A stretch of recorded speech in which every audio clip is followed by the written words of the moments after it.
vem lá dos anos 90 provavelmente lembra desse barulhinho que marcou uma geração.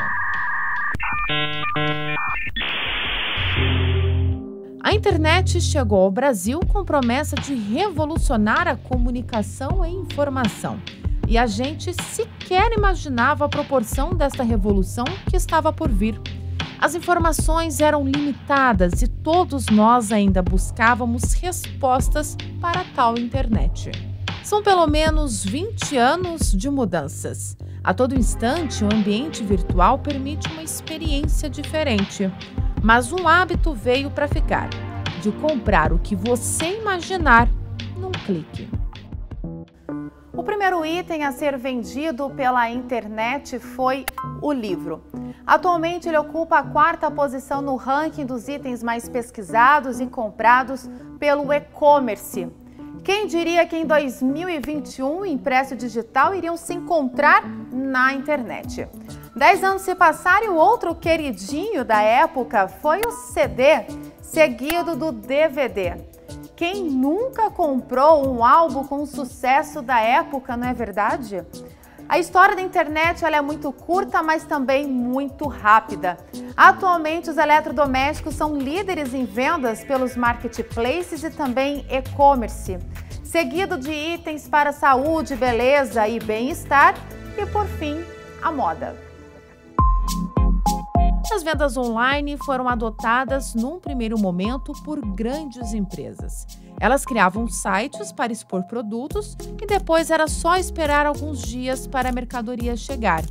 Mas como as vendas fora do ambiente físico se tornaram uma necessidade, pequenos negócios engatinhavam com as vendas por meio de call centers. Olá, bom dia Flávia, tudo bem? Seja muito bem-vindo ao Lolodani. Como eu posso estar te auxiliando hoje? Começou a busca pelo WhatsApp, né? O pessoal começou a fazer uso dessa ferramenta. Então, a gente inaugurou em 2014 com o Disque Entrega. Em 2016 já estava o WhatsApp funcionando 100% e fazendo pedido, atendendo o cliente direto por ele. E as vendas vão aumentando, vocês precisaram fazer até uma plataforma, é isso mesmo? Exatamente. Como a procura ficou maior, um celular não estava comportando. Então, hoje nós temos uma plataforma onde um número maior de atendentes conseguem atender um número maior de clientes, né? Com isso, a gente acaba gerando vendas maiores também. A própria loja física foi se adaptando. Aqui, os atendentes anotam os pedidos que chegam pelo WhatsApp ou ligação. Depois, os produtos são separados, ensacados e prontos para entrega. São motoboys, então toda a entrega é feita através da moto, né? Então são os meninos que pegam a entrega ali com todo carinho e deixam direto na residência do cliente ou no comércio, né? O que parecia ser revolucionário em 2014 teve uma ideia pioneira em 1999 com a rede Polishop. O desafio era atender o cliente em qualquer lugar que ele estivesse. Bem, em 99, quando eu fundei a Polishop, eu já entendia que o varejo do futuro era poder atender o cliente onde ele estivesse. Estava começando aquela onda muito grande de e-commerce, estavam começando as grandes plataformas de e-commerce a nascerem nos Estados Unidos e começando aqui no Brasil também. E ali eu precisava achar alguma coisa inovadora para o varejo, já que os grandes varejistas já estavam presentes no Brasil. Esses mesmos varejistas que aqui estão, que são muito grandes hoje, já eram muito grandes. E a oportunidade eu teria se eu estivesse inovando, fazendo alguma coisa diferente, questionando aquilo que estava sendo feito. E eu entendi que toda essa tecnologia e todas essas inovações eram para levar um benefício para o consumidor. E aí nós comecei a empresa com um canal de venda pela televisão, com os informations, o comercial informativo, tendo como suporte um call center e também o e-commerce tendo como suporte o call center.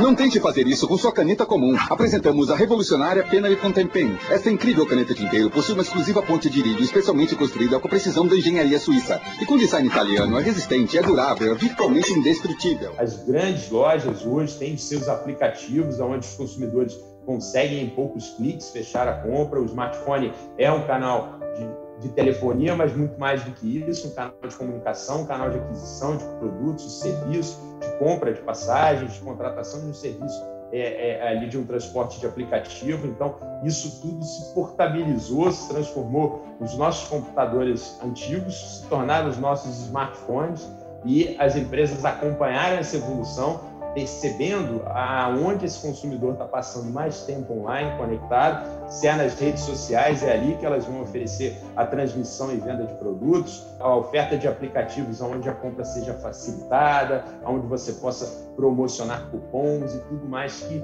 estimule esse consumo online. O consumidor, ele veio ganhando aí mais confiança nesse meio de compras, né? E também a gente tem a questão própria relacionada ao uso de dispositivos móveis, né? Então, celulares, tablets, notebooks. Então, são os acessórios aí, com o decorrer dos anos, né? Passaram a ser mais utilizados pela população brasileira, tanto que hoje nós temos aí o equivalente a 2 dispositivos por indivíduo hoje no Brasil. Então, cerca de 440 milhões de dispositivos móveis, o que é um número muito significativo. Para mim seria impossível apostar no único. Eu já nasci com o conceito de todos os canais são importantes, são complementares, né? O canal que ainda tem a maior aderência de venda é o canal de loja física. Por quê? Porque muitas vezes as pessoas, 80% dos nossos consumidores conhecem no digital, tanto televisão como o e-commerce, e finaliza essa jornada da compra na loja física. Então, elas se complementam. O e-commerce faturou em 2020 100 bilhões de reais. E vender pelo e-commerce demanda planejamento e investimento. Quando você começa a vender online, existem diversas dificuldades, né? A primeira dificuldade é você conseguir cadastrar seus produtos, né? A gente está falando de milhares de produtos em cada canal. Com a nossa plataforma, você num cadastro único e centralizado, você cadastra uma vez, coloca as fotos, né? Que a gente tem toda aquela relação de dados que para você vender online, e você conecta com um único cadastro nessas múltiplas plataformas. Então, quando a gente fala de um produto, parece simples, mas quando a gente está falando de centenas de produtos, se torna um problema super complexo. Então surgiu outro mercado, o de soluções em tecnologia. Tudo nasce com uma ideia, a gente pensa o que a gente vai fazer para ajudar o consumidor a vender na internet, a gente desenha essas telas e a gente, através de códigos, através de uma estrutura de engenharia, a gente transforma aquela ideia num produto, que é o que a gente vê quando a gente começa a usar um software. Então, assim, a gente até brinca que o céu é o limite na área de tecnologia, porque tudo que a gente pensa, a gente consegue transformar num produto, né? A empresa do Bruno criou uma ferramenta que otimiza o processo de venda em marketplaces ou em e-commerces. Os marketplaces são portais que várias empresas podem anunciar e vender. A visibilidade do produto é tão grande quanto a concorrência. Dá para imaginar que empreendedores do Brasil todo vendem pelo mesmo canal? O e-commerce é a página virtual de uma empresa que vende os próprios produtos. Aí o desafio é gerenciar todos os pedidos de multiplataformas e enviar todos os produtos com excelência. O nosso sistema é uma plataforma online, onde você cadastra no seu computador o produto e você conecta ele, obviamente através da internet, nesses múltiplos canais. Além do catálogo de produtos que a gente consegue colocar em multicanalidade, você consegue fazer a gestão de todos esses pedidos online, não importa o canal que você venda, você consegue centralizar toda a sua operação de vendas online numa única plataforma. A Lexus, ela veio para melhorar o meu processo. Então, antes, uma venda, o processo era manual. Eu recebia o pedido, eu emitia a nota, eu imprimia a nota, dobrava a nota, colocava na caixa. Com a Lexus eu automatizei todo esse processo. Então, eu bipo o produto, eu confiro que o produto que está indo para o cliente pelo código de barra é aquele produto. Eu agilizo a minha embalagem, mas eu também elimino todo o processo de impressão manual de nota. Por quê? Porque ele já me gera a etiqueta e a nota fiscal num adesivo que é autocolável. Então, assim, eu passei de minutos de operação por pedido para segundos de operação. E o meu time de estratégia e de plataforma, a gente conseguiu reduzir em aproximadamente 3 horas o trabalho de cada um com a implementação do Lexus. O Bernardo, por exemplo, abriu o negócio em 2019 e de lá para cá precisou descobrir novas formas para expandir as vendas. Qual é a diferença hoje entre o marketplace, que a gente chama o Mercado Livre, e de um site? O site você tem que ter um investimento muito grande de ter uma boa plataforma de site, você levar o tráfego, que é o cliente, para dentro do seu site, você fidelizar, você dar um cupom de desconto, um frete, algum benefício que o cliente compra ali. Diferente do Marketplace. O Marketplace, ele te dá muito tráfego, que é muita gente dentro daquela plataforma buscando o produto. Com a pandemia, essa estratégia já não funcionava mais. As vendas do Bernardo caíram 60%. Foi onde novas estratégias foram pensadas. Quando chegou a pandemia, da mesma forma a gente falou, o que as pessoas vão buscar nesse momento? Produtos para imunidade. O que a gente tem de produto para imunidade? Eu tenho zinco, eu tenho magnésio, eu tenho a vitamina D, então é nisso que a gente vai focar. E foi aí que a gente conseguiu ganhar tração, a gente conseguiu enxergar que o mercado buscava, porque as lojas estavam fechadas, e aí a gente começou a buscar novos parceiros também. A estratégia do Bernardo nós precisamos literalmente desenhar para você entender. Tudo começa com o cliente que faz o pedido através da plataforma dos sites, dos e-commerces e chega através do sistema. O pedido pode ter 2 caminhos. O primeiro caminho já está no estoque dos marketplaces, que são galpões que ficam bem localizados, e nesse caso em São Paulo. Eles usufruem um espaço para armazenar os produtos. Lá eles processam esse pedido 24 horas por dia. O pedido é embalado e quase de imediato ele já vai a caminho do cliente. Dependendo de onde ele mora, o cliente recebe o produto em 4 horas. O segundo caminho é um pedido que o produto não está no marketplace, mas está no próprio estoque. O pedido é separado pelo pessoal, é embalado e aguarda a coleta das plataformas, Mercado Livre, Amazon, entre outras. Os caminhões passam entre 10 da manhã e 4 da tarde. O produto vai para os galpões dos marketplaces, lá em São Paulo, e aí ele é entregue ao cliente. O processo de envio do produto local leva até 24 horas para chegar aos grandes centros de distribuição.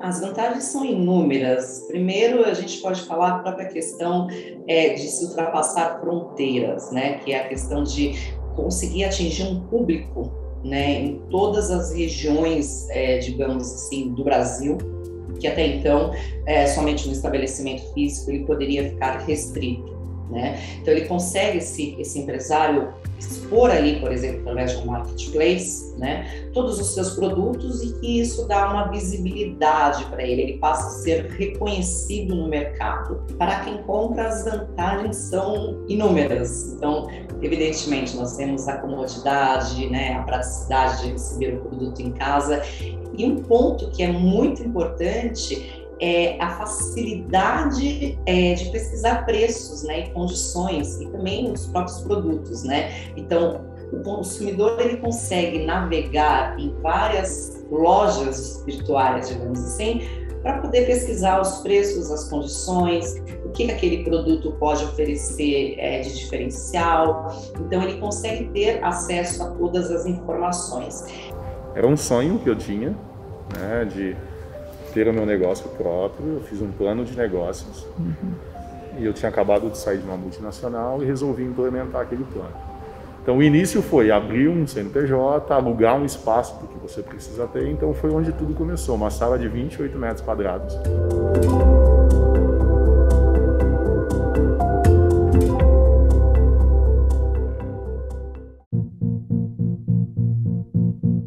Bom, a primeira dica fundamental, né, a sua loja virtual é a sua vitrine, e que essa vitrine tenha informações suficientes para que esse consumidor possa comprar de forma segura, apostar na sua empresa, apostar na sua loja. Tanto o fornecedor quanto o consumidor procurarem informação.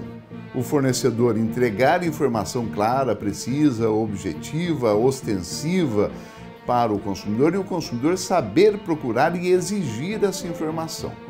A segunda é transparência. As duas partes têm que saber o que a outra pretende. E a terceira é a educação do consumidor. O fornecedor se beneficia quando ele tem um consumidor educado para o ato de consumo, não é educado para saber só os seus direitos, mas é educado para saber quando é oportuno, conveniente, em termos de saúde, de segurança, financeira, ele consumir. O consumo por impulso, que é muito comum, especialmente na internet, não é bom para o fornecedor, porque o fornecedor ele não quer fornecer só uma vez, ele quer ter um consumidor cativo. E atenção, a Lei de Defesa do Consumidor vale também para autônomos que vendem pela internet. Para o Código de Relação de Consumo, para o Código de Defesa do Consumidor, existe uma relação de consumo sempre que alguém fornece com intuito de lucro um produto ou serviço no mercado. Então, desde que na outra ponta tenha um consumidor, e quem é o consumidor? Aquele que adquire como destinatário final um produto ou serviço. Aquele que, mesmo estando na informalidade, fornece um produto ou serviço, é um fornecedor, está sujeito às mesmas regras, inclusive as regras criminais, penais, as regras administrativas. Ele pode ser multado, ele pode ser autuado, ele pode sofrer todas as consequências. Não é porque ele está na informalidade que ele está livre de cumprir a norma. As normas administrativas para que ele saia da informalidade, sempre é interessante, e as normas de proteção dos consumidores. De acordo com o Procon de São Paulo, as principais reclamações dos consumidores quando compram um produto online é o atraso na entrega. Em 2019, foram 19.124 reclamações e, no último ano, 70.279. As reclamações também ocorrem em casos de cobrança indevida. Em 2019, foram 5.605 e, em 2020, 36.221. A verdade é que o comércio já sabia como vender, mas precisou se adaptar e evoluir muito na entrega e nas formas de pagamento. Existem as empresas de meio de pagamento que são contratadas pelas empresas que estão vendendo online. E basicamente você tem toda uma cadeia por trás para que esse pagamento aconteça. Quanto mais a sua solução de pagamento for fácil, for rápida, melhor é para o comprador e melhor é para o vendedor também. Além da velocidade no processamento e experiência, tem um desafio enorme, que é a questão de fraude, né? Então, a gente sabe que no comércio online, a questão de fraude ela é bem delicada, e principalmente no Brasil, né? Quando a gente olha para o Brasil, a gente tem índices superiores ao que a gente vê em outros mercados. Para garantir a melhor experiência de compra e sem dor de cabeça, as empresas investem em plataformas que funcionam como uma carteira digital. A carteira digital é um sistema para intermediar os interesses de quem compra e quem vende. As empresas contratam um serviço que garante a segurança nas transações, com análise de riscos e sistema antifraude. Já os clientes se cadastram e salvam as formas de pagamentos. Embora a carteira digital faça um meio de campo entre comprador e vendedor, ambos estão no mesmo time. Afinal, quanto mais segura a experiência de compra e venda, melhor para todo mundo. 60% dos e-commerce eles já adotam carteiras digitais. Alguns anos atrás, lá em 2015, que não faz tanto tempo assim, 60% não aceitava. E para a gente fica claro qual que é a importância de trazer essas soluções com mais segurança, mais conveniência nas transações online, porque no fim é isso que é disruptivo, é isso que faz as pessoas perderem o medo de comprar na internet pela primeira vez. E você que é empreendedor e não utiliza deste mundo de opções que só a tecnologia te oferece, este é o momento de dar um up no negócio. E se engana, viu? Quem pensa que o investimento é coisa do outro mundo. Esses marketplaces, que é onde você consegue vender seus produtos, nesses e-commerce, você não paga nada para vender, você apenas paga uma comissão sobre os produtos que você efetuar de fato a venda. Então é muito interessante porque você vai só pagar sobre a venda. Então, obviamente que quando você começa a vender nesses canais, você calcula o seu preço de venda, levando em consideração essa margem que você vai pagar, então você realmente consegue trabalhar com um preço super acessível para ter um lucro dentro da sua operação.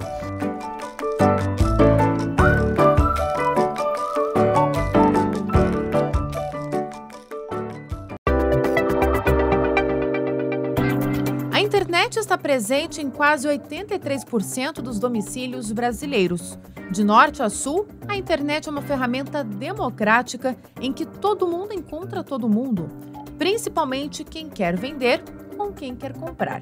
É um modelo de negócios que proporciona comodidade, facilidade e diversidade, atendendo a todos os públicos, inclusive com a pandemia, que é uma questão que se consolidou muito, as faixas de renda da população mais baixas passaram também a comprar pela internet. Falar do crescimento das compras online sem falar do impacto da pandemia, hoje é impossível, né? A gente diz aqui, dentro de casa, que a pandemia avançou aí o comércio eletrônico em pelo menos 5 anos. Não tinha como imaginar num curto intervalo de tempo, né? A gente imaginava isso, sim, mas daqui a alguns anos, né? A pandemia precipitou isso e, para muitas empresas, foi a maneira de se manterem vivas. O Brasil, por exemplo, cresceu 40% o e-commerce em 2020. A gente está falando do maior crescimento dos últimos 20 anos dentro do Brasil. Então a gente está falando, o ano passado o Brasil faturou mais de 100 bilhões dentro do e-commerce. Então a gente vai ficar com alguns legados, né? Mas economicamente falando, foi um legado excelente, porque eu até digo que quem começou a comprar online, impulsionado pela pandemia, a gente vai herdar isso pro mercado e a gente vai continuar crescendo cada vez mais. No Brasil, se a gente olhar historicamente, antes da pandemia, o varejo brasileiro representava no e-commerce apenas 5%. E hoje, se a gente olhar, a gente já dobrou, a gente está quase em 11%. Só hoje, a gente tem 1,6 milhão de lojas online no Brasil, sendo 22% a mais do que em 2020, que já tinha tido um crescimento robusto. Acho que um dado que é impressionante no Brasil foi criado mais de quase 800 lojas online por dia. Isso mostra aí esse crescimento, né? A Daniela, por exemplo, viu a necessidade de um mercado de orgânicos e resolveu investir. A Cesta Querida surgiu em 2016 com a proposta de levar do campo até a mesa do consumidor produtos livres de agrotóxicos e sempre fresquinhos. Eu comecei vendendo comecei a anunciar, né, por mensagem, assim, pelo WhatsApp. E como eu tinha acabado de retornar para Pinda, eu já não conhecia muitas pessoas, minha mãe começou a divulgar para as amigas dela, né, para os conhecidos. Então eu lembro a primeira semana de venda da cesta, né, foram 5 cestas só. Que daí eu lembro que a gente vendeu 5, daí bateu um desânimo, assim. Mas aí na próxima semana já foi para 10 e daí foi aumentando. Logo ela percebeu que precisava de uma página para facilitar cada pedido. Pelo site, o cliente pode acompanhar quais produtos estão disponíveis no dia, montar a própria cesta ou escolher item por item e já calcular o valor da compra. O cliente pode ainda combinar a entrega da cesta ou agendar para retirar na loja. O site e o WhatsApp vieram ajudar muito, inclusive na pandemia, quando as vendas aumentaram bastante. Quando começou ano passado a pandemia, né, assim, muitos comércios mesmo, eles introduziram, né, a parte do delivery. Então aqui a gente já tinha, então isso não foi um problema, a gente não teve que se adaptar a isso. Mas o que a gente se adaptou foi porque teve um aumento muito grande, principalmente nos primeiros meses, assim, que ninguém sabia como ia ficar, teve um aumento muito grande. Então foi a adaptação de alguns produtos do que pedir, né? Porque vários produtos vêm do meu sítio, da minha produção, e alguns são de outros produtores orgânicos parceiros. A Daniela também usa as redes sociais para divulgar os produtos, além de levar dicas para o consumidor. E com esse trabalho de formiguinha, ela conseguiu aproveitar da crise para fazer crescer o negócio. O perfil sempre foram mais, né, mulheres, né? Pessoas assim, mas com a pandemia a gente também passou, muitos homens também começaram a fazer pedido e faixa etária, praticamente todas as faixas etárias, assim, né, de 20 anos em diante já fazem pedido com a gente, né? Então, com a pandemia, isso porque as pessoas não podiam ir para o supermercado, então começaram a procurar, muitos estudantes também começaram a procurar a gente aqui.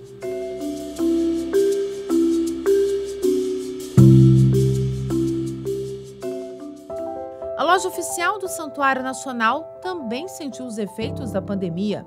Embora a loja tenha sido inaugurada em 2009, na época chamada de Casa das Velas, não demorou muito para migrar ao e-commerce.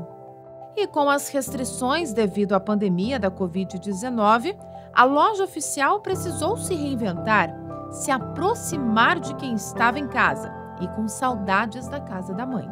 Tem o Dia das Mães, a gente pensa carinhosamente como as pessoas podem presentear as suas mães com o intuito de levar Nossa Senhora até elas.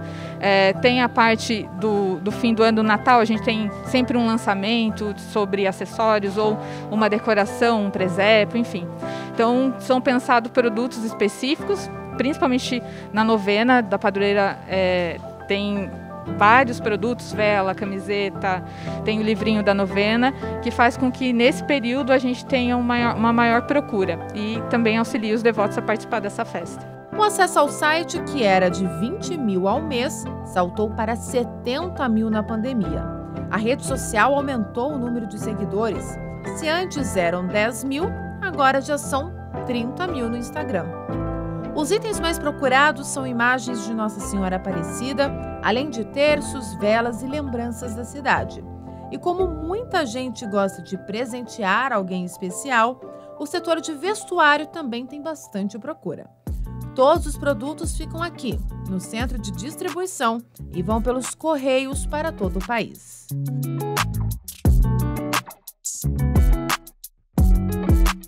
Sete em cada 10 micro, pequenas ou médias empresas do país estão fazendo vendas online durante a pandemia. Na pesquisa, os entrevistados revelam que a venda online ajudou a atingir públicos diferentes, além de aumentar a visibilidade e atingir novas regiões de vendas. No ano passado, em 2020, nós tivemos um crescimento de 30% das vendas do varejo online brasileiro. E esse crescimento vai continuar. Esse ano também a expectativa é de que se encerre 2021 também com a mesma taxa de crescimento, em torno de 30%. A gente vê muito um movimento hoje, por exemplo, de mercadinhos, né, se digitalizando, entrando no e-commerce, vendendo e fazendo as suas entregas através dos aplicativos, por exemplo. Então, é um crescimento aí bastante significativo. Bom, o e-commerce no Brasil vinha crescendo ano após ano, sempre 2 dígitos, com a entrada de novas lojas, entrada de novos consumidores. E o que a gente observou no ano de 2020, com a pandemia, foi uma alavancagem, um crescimento muito intenso. Foram abertas mais de 160 mil novas lojas virtuais para brasileiros e consumidores que já estavam online, além dos consumidores que pensaram em 2020 por uma necessidade, pelo fechamento do comércio, pela necessidade do isolamento social, fizeram a sua primeira compra no ano passado e tiveram aí uma boa experiência de compra. Agora, o que a gente vê como avanço vai muito com a mudança de comportamento do consumidor, né? Então, acho que é isso que a pandemia acelerou. Então, hoje, a maioria das pessoas tiveram que experimentar, de alguma forma, fazer uma compra online, que seja para comprar um bem, um serviço, alguma coisa. E é melhor, né? É mais prático. A pessoa, uma vez que ela experimenta, é um caminho meio sem volta, a gente costuma dizer.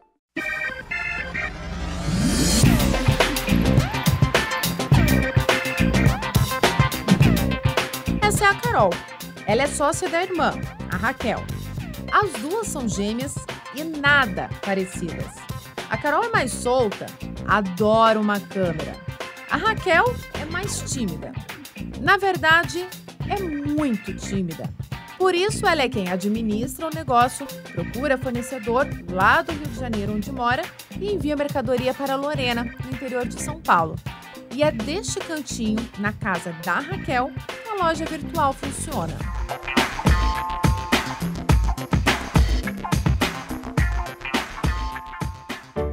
Na pandemia, muita gente perdeu o emprego e precisou abrir o próprio negócio.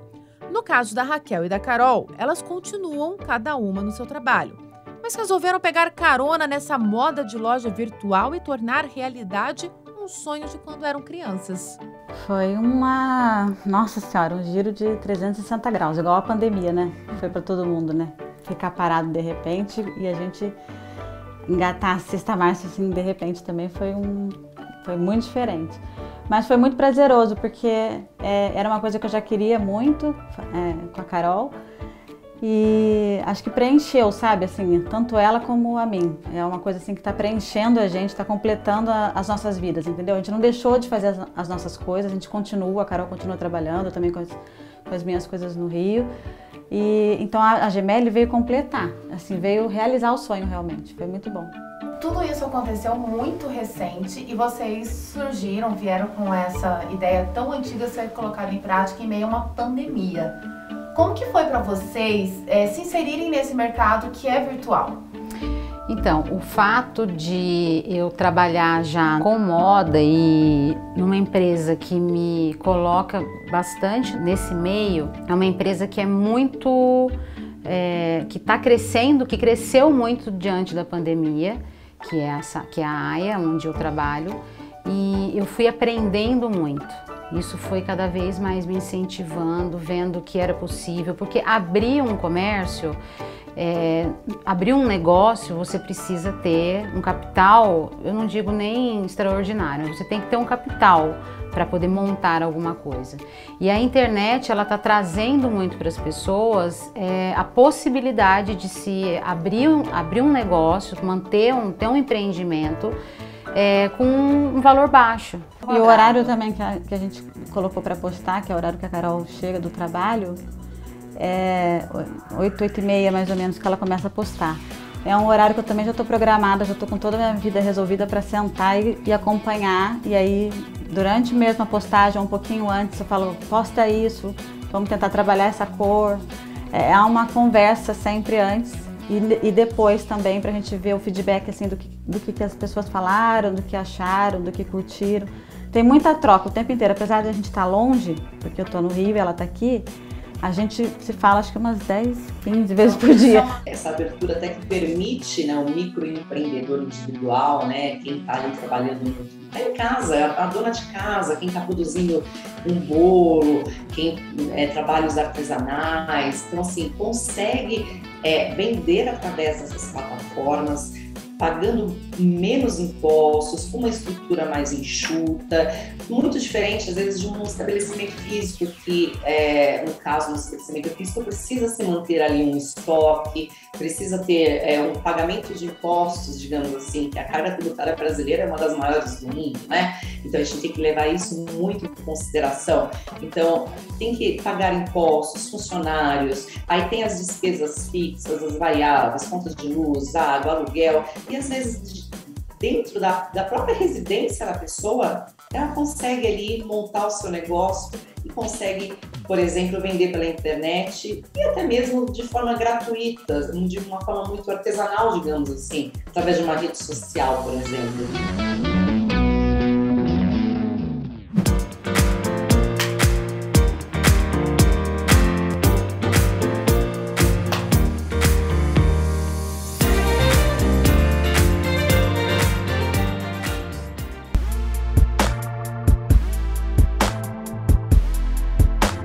Pensar no e-commerce, a gente também precisa pensar na logística. Aliás, é o momento que o produto que você comprou na internet se torna físico. A porta de entrada, uma das principais, são os portos. Aqui no Brasil são 175 instalações portuárias. Nós estamos em Santos, o Porto de Santos é o maior do país. E o nosso desafio é mostrar para você como aquele item que você comprou na internet chega até a sua casa.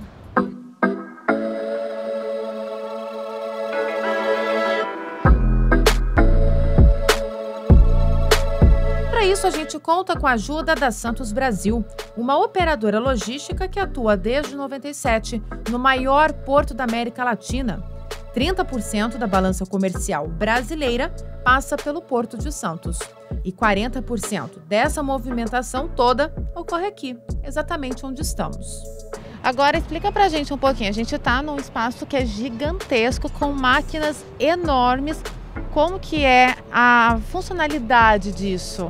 Quando chega um navio, por exemplo? Bom, todo navio respeita uma janela de atracação. Todo navio, todo serviço tem uma janela de atracação. Esses navios eles chegam semanalmente na sua janela e eles são operados conforme o seu volume, o seu proforma. E em cima dessa proforma, em cima da distribuição da carga no navio, são atrelados os equipamentos. Por exemplo, ali já estão sendo preparados, você consegue ver que a gente já está arriando a lança. Esse navio vai operar com 3 equipamentos, já estão 3 portainers, vão ser arriados a lança já para o início da operação.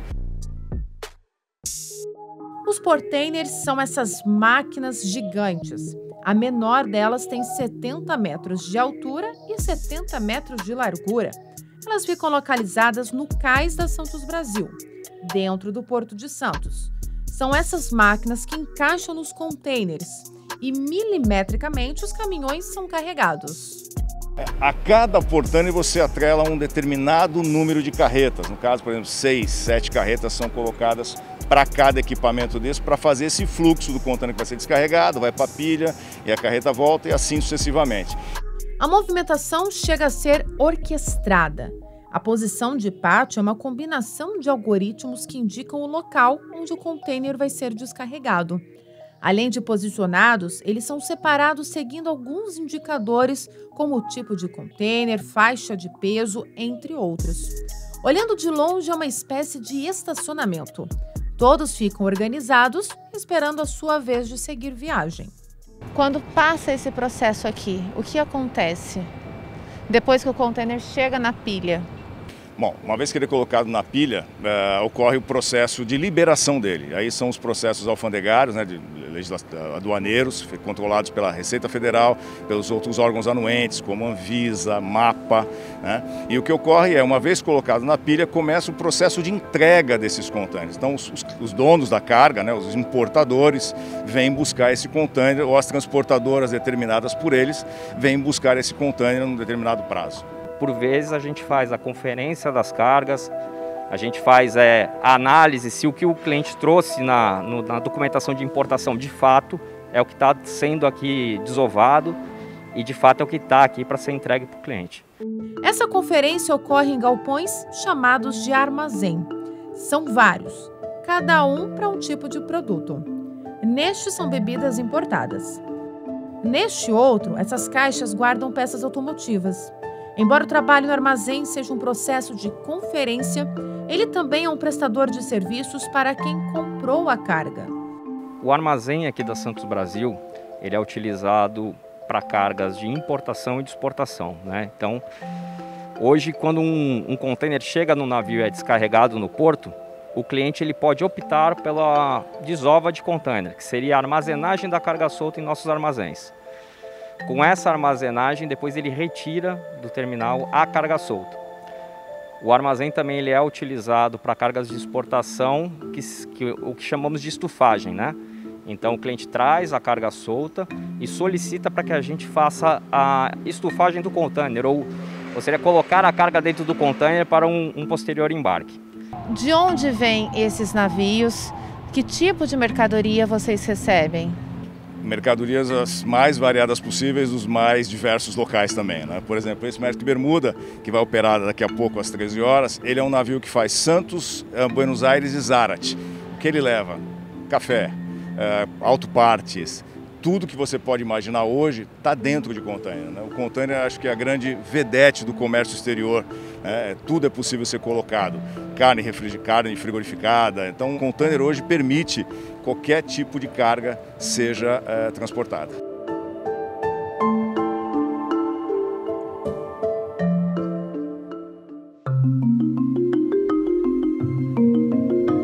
Nesses gates, que em português significa portões, que os caminhões entram e saem. E são fundamentais para dar continuidade no processo de envio de mercadoria, seja ela qual for. Pensando agora, final de ano, Black Friday, Natal, muita coisa importada de eletroeletrônicos. Dos gates do Porto de Santos entram e saem caminhões de vários tipos. Os caminhões seguem para os grandes centros de distribuição de mercadorias. A gente chama isso de doca de atracação, né? Onde os caminhões chegam, seja para o porto, ou direto do porto, ou de mercados locais, e aí a mercadoria ela é descarregada dos caminhões. E elas vão para as posições pallets, né? Que são essas posições que nós temos aqui no armazém, onde elas ficam armazenadas por um período.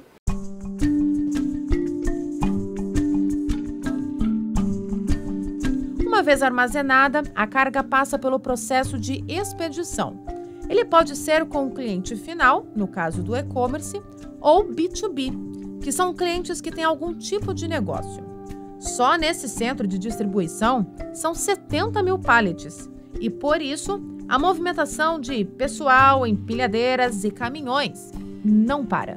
A mercadoria ela chega em pallets, né, a granel, vamos dizer assim, uma maneira mais fácil de se entender. Esse pallet chega, a gente posiciona nos nossos porta-pallets, né, e elas ficam aguardando o processo do quê? De venda dos nossos clientes, que é o famoso e-commerce. A venda é feita online, nós recebemos o pedido aqui, a nossa equipe retira esse kit da posição pallet, abre a caixa e faz o tal picking, que é a separação daquele item, né, dentro daquela imensidão de volume de livros, nesse caso é um cliente nosso de livros, um clube de livros. Nós separamos o livro, juntamos com outros pedidos desse mesmo cliente, montamos o kit e depois nós fazemos a expedição para o cliente final. É um processo muito específico e detalhado onde não pode haver erros. Imagina a gente receber algo em casa que a gente nem pediu. Então a responsabilidade de quem trabalha com e-commerce é muito grande. Isso ele é monitorado também através do nosso sistema de tecnologia, onde a gente consegue ver o que está dentro do prazo, o que está fora do prazo. Esse monitoramento ele é feito minuto a minuto.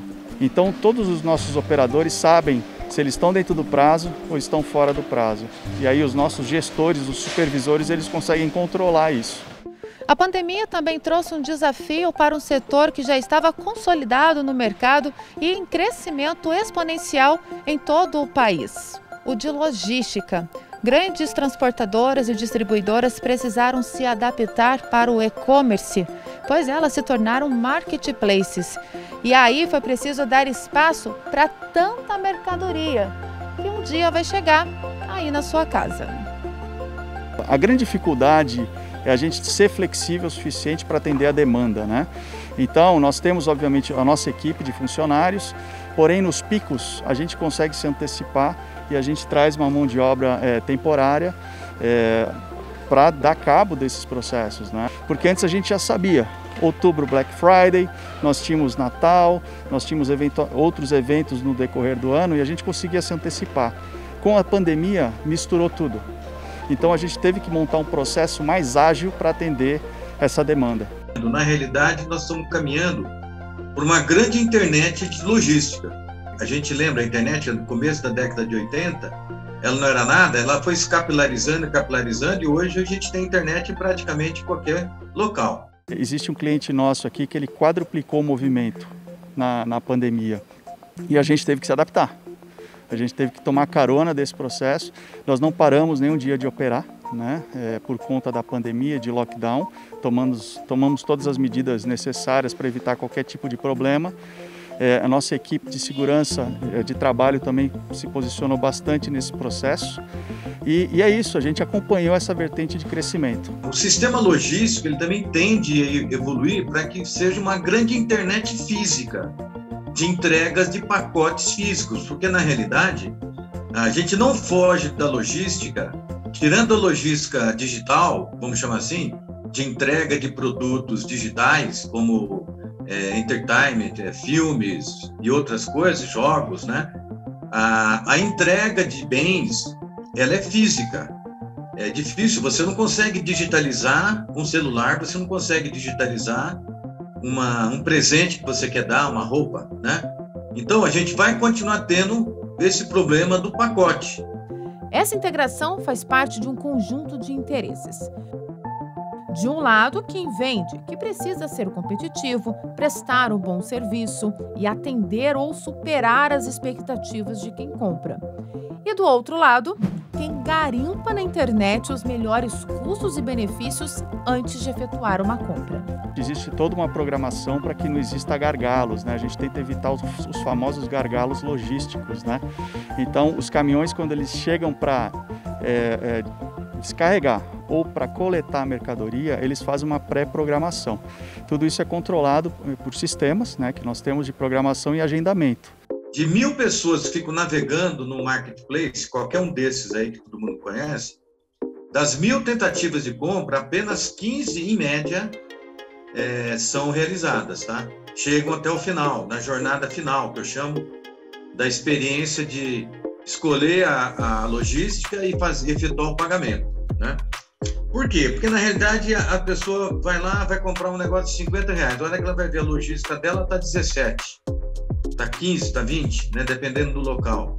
Se você pegar os investimentos que Magalu, o Mercado Livre, B2W, todas essas empresas têm feito, é muito grande, né? Inclusive, a ponto de algumas estruturas hoje quase que não depender mais do correio, né?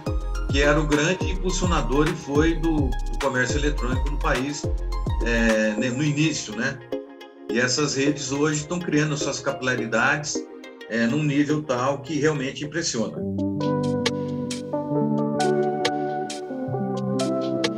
É um setor que continua crescendo, é um setor pujante, é a base da economia brasileira. Desde o porto, que vocês já conheceram, até aqui um dos nossos centros de distribuição, nós não podemos parar.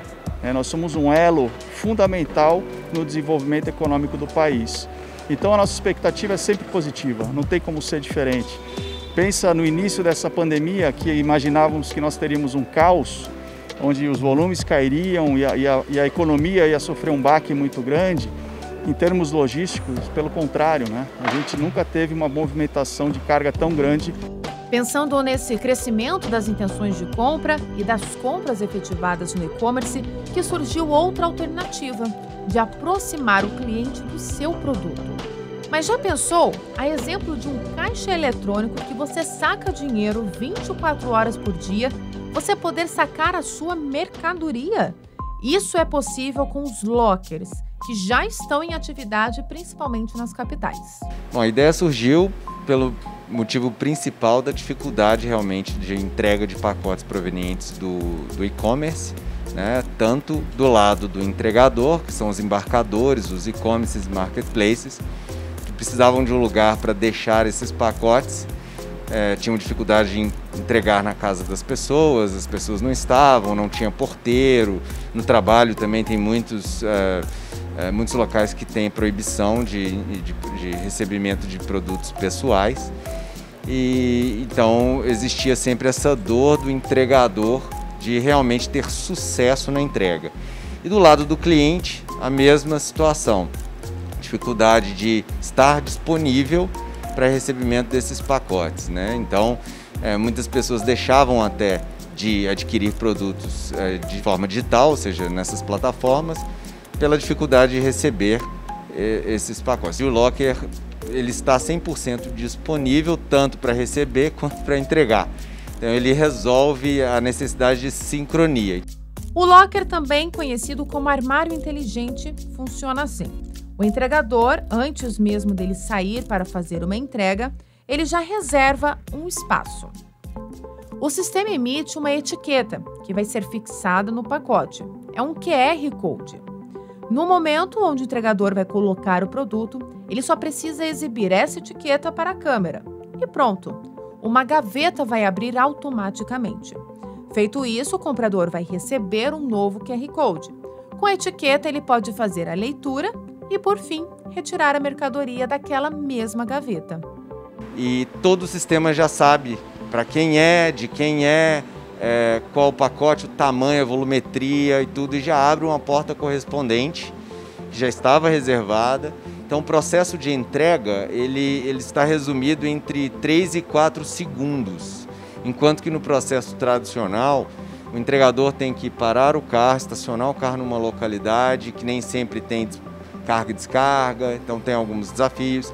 Depois ele tem que chegar na portaria, ele tem que localizar o entregador, o receptor, né? No caso o destinatário, e aí você tem insucessos, você tem demora. Quando tem insucesso ele tem que retornar pelo menos mais 2 vezes.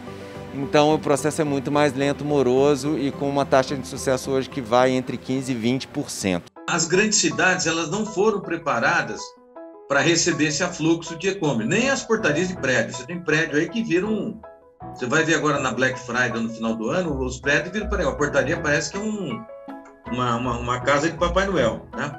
Um segundo ponto ainda do lado do entregador é que o Locker ele reúne múltiplos destinos em um único destino, né?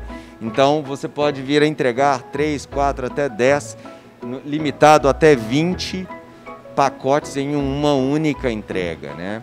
Então isso acaba trazendo um benefício muito grande para o entregador, que antes tinha que visitar 10, 20 destinos e agora ele vai visitar um só, né? Então isso tem uma consequência imediata também no que tange a pegada de carbono de todo o movimento de transporte que emite carbono na atmosfera. Você tem um benefício também, de uma maneira geral, de tempo dessa entrega, né? E por aí vai. Então tem uma consequência muito positiva. Do lado do destinatário, né, você tem um benefício imediato que é a conveniência. O que é isso, né? Eu poder comprar, adquirir produtos no e-commerce, no marketplace, com 100% da certeza que ele vai estar num local seguro e disponível com horário estendido para coleta.